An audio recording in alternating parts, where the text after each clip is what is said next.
Selanjutnya kita akan menganalisis soal yang berkaitan dengan katrol tetap dan katrol bergerak ya. Jadi di sini ada balok M1 dihubungkan dengan tali melewati katrol tetap ya. Jadi katrol tetap ini tujuannya fungsinya untuk membelokkan arah tali ini saja ya.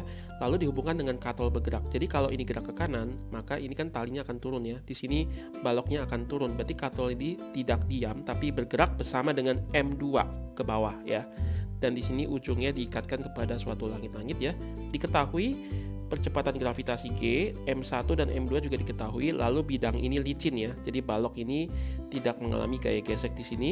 Tentukan percepatan balok M1 dan M2.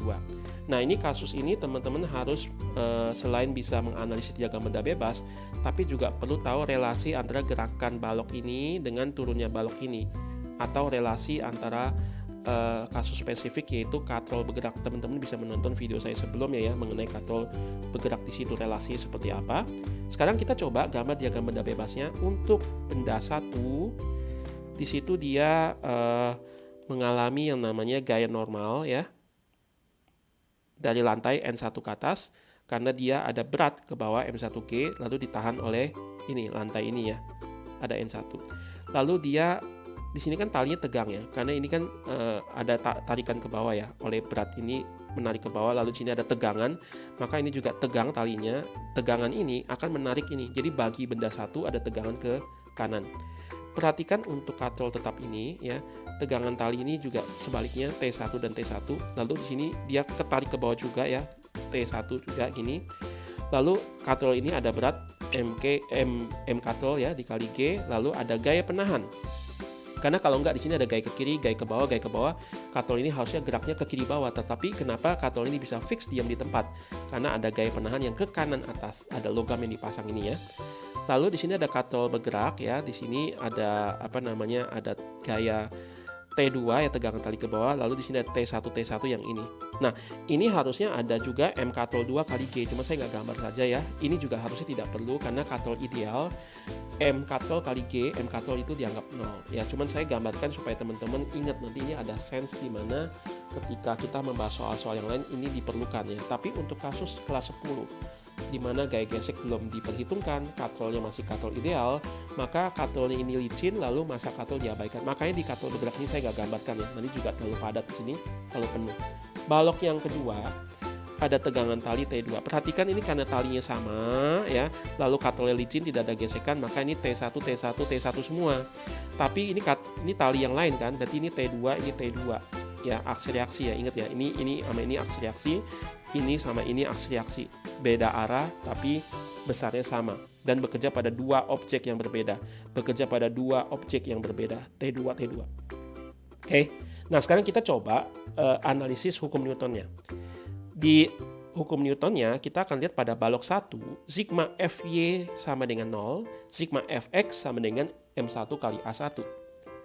Dalam arah sumbu Y, dia tidak bergerak. Berarti N1 kurang M1G sama dengan 0.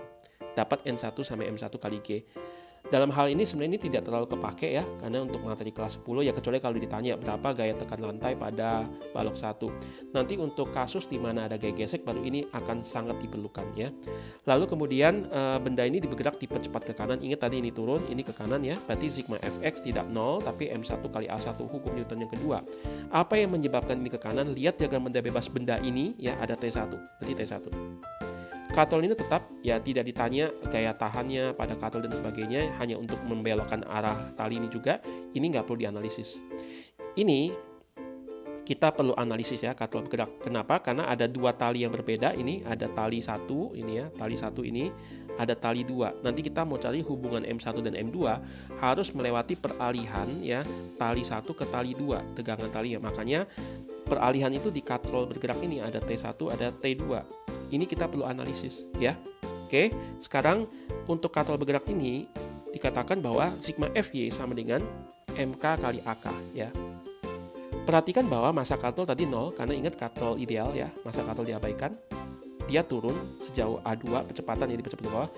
Lalu kenapa dia turun? Tentu karena T2 lebih besar dari T1 dan T1, berarti T2 dikurang 2 kali T1.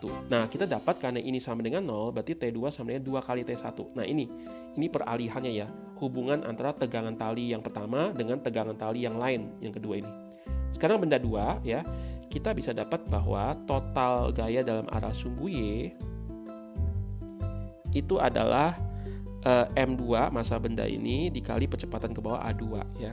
Maka M2G dikurang T2 sama M2 kali A2. Perhatikan bahwa A1 ya dan A2 ini beda, nggak sama. Ingat tadi di dalam kasus yang saya katakan ya, video yang sebelumnya saya bahas tentang katrol bergerak dan katrol tetap. Tali ini kalau gerak ke kanan 2 meter, maka di sini turunnya cuma 1 meter.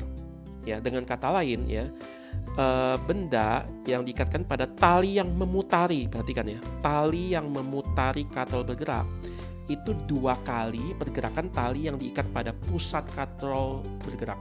Jadi perhatikan kata talinya, tali yang pada katrol bergerak memutari katrol bergerak dengan tali yang diikat pada pusat ya, pusat yang satu mengitari, yang satu pusat. Yang mengitari itu 2 kali pusat ini pergerakannya ya. Itu sebabnya percepatan balok 1 ini kalau ke kanan itu pasti 2 kali pergerakan percepatan turunnya balok 2 ini. Ya, dengan demikian saya bisa tuliskan bahwa dari hubungan katrol-katrol ini A1 sama dengan 2A2. Nah, mengapa perlu ada tambahan ini? Kenapa nggak cukup pakai hukum Newton? Sebenarnya kita lihat dari matematisnya.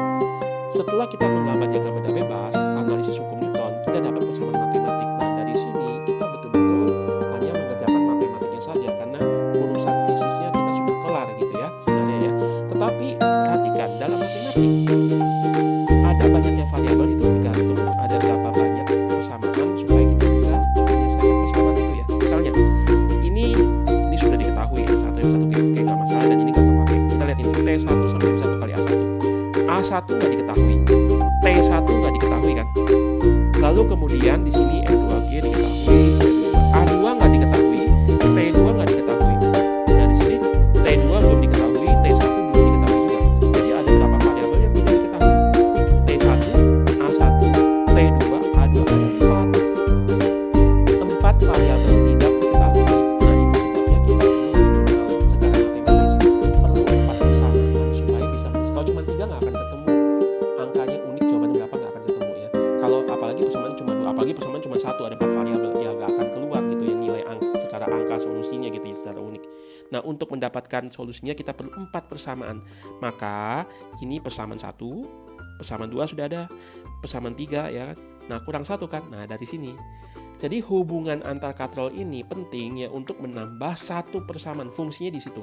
Menambah 1 persamaan supaya persamaannya cukup untuk kita selesaikan persamaan matematisnya. Oke, sekarang ada persamaan 1, persamaan 2, persamaan 3, persamaan 4. Next kita akan coba selesaikan matematiknya. Kali ini kita akan menyelesaikan matematikanya ya. Jadi dari 4 persamaan itu saya tuliskan ulang. Sebenarnya ada 1 persamaan lagi tapi itu tidak digunakan ya karena N1 sama M1 kali G itu tidak ada sumbangsi dalam analisa kita untuk menentukan gerakannya ya, gerakan daripada balok. Jadi di sini T1 sama M1A1 ini kita akan gunakan dengan persamaan ini semua. Oke. Nah, biasanya kalau kita ingin menyelesaikan persamaan ini, kita lakukan eliminasi atau substitusi. Nah, cuma problemnya seringkali waktu teman-teman misalnya mencoba kok susah ya, disubstitusi muter-muter nggak karu-karuan lalu kembali lagi ke persamaan awal, nggak ketemu jawabannya. Nah, yang penting dalam menyelesaikan persamaan matematis ini, tentukan tujuanmu ya, tentukan tujuannya. Misalnya ya, saya kasih contoh ya. Dari persamaan ini saya mau cari A2. Nah, maka A2 itu nanti sama dengan tidak boleh ada T1, tidak boleh ada T2, tidak boleh ada A1. Ya, jadi harus hilang semua. Jadi benar-benar cuma A2 sama dengan. Itu sebabnya ya, saya harus lakukan eliminasi dengan tujuan mengarah kepada sana. Karena hanya yang diketahui oleh soal angkanya itu M1, M2 dan G. Ya, maka A2 harus sama dengan dalam M1, dalam M2 dan dalam G. Oke. Karena ingin mencari A2 berarti saya harus hilangkan apa saja? T1, T2 dan A1. Sang pilih mau hilangkan yang mana? Saya pilih coba hilangkan dari persamaan-samaan yang ada ini. Oh, di sini ada T2, ada 2T1. Oh, di sini ada T2. Saya hilangkan T2-nya dulu kali ya. Nah, maka saya pilih itu T2 sama dengan 2T1, persamaan yang kedua dan persamaan yang ketiga. Persamaan ini dan persamaan ini saya gunakan ya. Nah, cara menghilangkannya bagaimana? Substitusikan T2 ke sini, yaitu 2 kali T1 masukkan ke sini. Dengan demikian, persamaan 2 dan persamaan 3 ini kalau kita lakukan operasi perhitungan tadi, kita akan dapat jadi satu persamaan, yaitu apa? M2G dikurang, nah T2 diganti dengan 2T1 sama M2A2. Jadi di sini sudah tidak ada lagi T2, T2 sudah hilang ya. Nah, persamaan yang tadi kita belum gunakan, sisanya kan ini kan ada 4 persamaan. Saya baru menggunakan 2 persamaan ini, kita leburkan jadi satu persamaan, sisanya ini. Nah, ini saya tuliskan ulang ya di sini ya. Jadi ini adalah persamaan yang belum kita gunakan untuk bisa mencari jawabannya. Perhatikan di sini tidak ada lagi T2, adanya T1, A1 dan A2. Oke, sekarang saya mau hilangkan T1. Jadi ingat tadi tahapannya hilangkan T2 udah kelar, selesai ya, tujuan sudah dapat. Sekarang hilangkan T1. Ya, sekarang kan tinggal T1, A1 dan udah hilangkan T1, eliminasikan ke dalam. 2 kali T1, T1-nya adalah M1 kali A1. Maka saya dapat persamaannya ini. Ya. Dengan T1 dimasukkan gini berarti 2 dikali M1 A1. Nah, ini A1 sampai A2 belum kita gunakan, saya tuliskan ulang. Perhatikan persamaan ini. Sekarang tinggal 2 persamaan dan tinggal 2 variabel. T1 dan T2 sudah nggak ada, yang ada A1 dan A2. Dan di sini juga A1 dan A2. Ada 2 persamaan, 2 variabel tidak diketahui, cukup ya, bisa kita selesaikan ya. Substitusikan A1 ke dalam lagi, karena ingat tadi saya mau cari A2 ya. Tujuannya adalah mencari A2. A1-nya substitusikan ke dalam, maka saya dapatkan menjadi seperti ini. Sehingga persamaannya adalah M2G dikurang 2 kali M1. Nah, A1-nya adalah 2A2 ini. Sama M2 kali A2 ya. Oke, nah sekarang kita coba sederhanakan ya, kita coba selesaikan persamaan yang di sebelah kanan itu menjadi seperti ini. Jadi 2 kali 2 jadi 4 ya. Lalu saya pindah ruaskan jadi M2G sampai 4M1A2 tambah M2A2. A2-nya difaktorkan keluar, 4M1 tambah M2 dalam kurung dikali A2.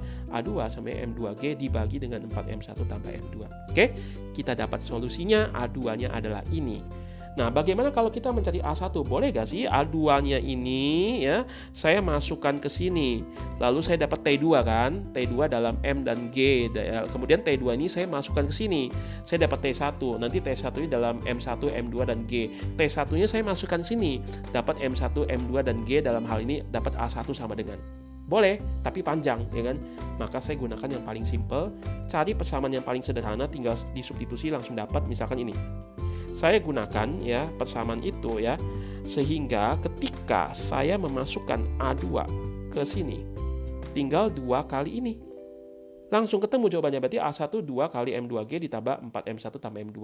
Oke, jadi solusinya mudah ya teman-teman. Kalau kesulitan dalam matematikanya, ingat tadi ya, kerjakan sesuai tahapan-tahapan sistematis dan ingat tentukan tujuan. Jadi tujuan ini yang membawa kita untuk sampai kepada yang kita inginkan. Oke, sampai di sini pembahasan kita. Tetap tonton video di Bengkel Vidas. Salam semangat!